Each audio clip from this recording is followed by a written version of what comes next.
Trillions of bacteria, viruses, and fungi live on or inside of us, and maintaining a good, balanced relationship with them is to our advantage. Together, they form the gut microbiome, a rich ecosystem that performs a variety of functions in our bodies. The bacteria in our guts can break down food the body can't digest, produce important nutrients, regulate the immune system, and protect against harmful germs. We don't yet have the blueprint for exactly which good bacteria a robust gut needs, but we do know that it's important for a healthy microbiome to have a variety of bacterial species. Many factors affect our microbiomes, including our environment, medications like antibiotics, and even whether we were delivered by C-section or not. Diet, too, is emerging as one of the leading influences on the health of our guts. And while we can't control all these factors, we can manipulate the balance of our microbes by paying attention to what we eat. Dietary fiber from foods like fruits, vegetables, nuts, legumes, and whole grains is the best fuel for gut bacteria. When bacteria digest fiber, they produce short-chain fatty acids that nourish the gut barrier, improve immune function, and can help prevent inflammation, which reduces the risk of cancer. And the more fiber you ingest, the more fiber-digesting bacteria colonize your gut. In a recent study, scientists exchanged the regular high-fiber diets of a group of rural South Africans with the high-fat, meat-heavy diets of a group of African Americans. After just 2 weeks on the high-fat, low-fiber, Western-style diet, the rural African group showed increased inflammation of the colon as well as a decrease of butyrate. That's a short-chain fatty acid thought to lower risk of colon cancer.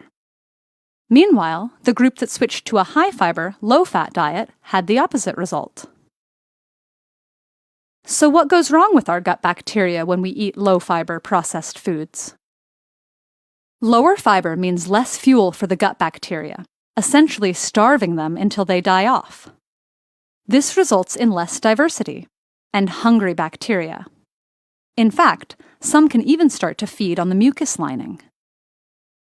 We also know that specific foods can affect gut bacteria.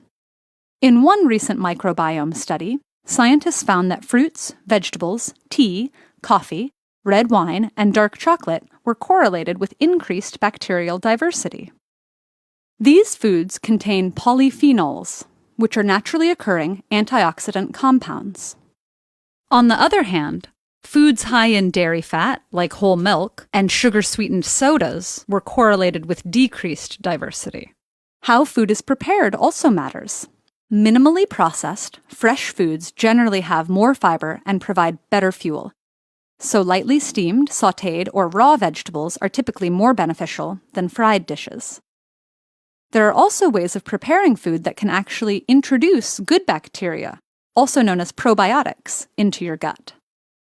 Fermented foods are teeming with helpful probiotic bacteria like lactobacillus and bifidobacteria. Originally used as a way of preserving foods before the invention of refrigeration, fermentation remains a traditional practice all over the world. Foods like kimchi, sauerkraut, tempeh, and kombucha provide variety and vitality to our diets. Yogurt is another fermented food that can introduce helpful bacteria into our guts. That doesn't necessarily mean that all yogurt is good for us, though. Brands with too much sugar and not enough bacteria may not actually help. These are just general guidelines. More research is needed before we fully understand exactly how any of these foods interact with our microbiomes. We see positive correlations, but the insides of our guts are difficult places to make direct observations. For instance, we don't currently know whether these foods are directly responsible for the changes in diversity, or if something more complicated is happening. While we're only beginning to explore the vast wilderness inside our guts, we already have a glimpse of how crucial our microbiomes are for digestive health. The great news is, we have the power to fire up the bacteria in our bellies. Fill up on fibers, fresh and fermented foods, and you can trust your gut to keep you going strong.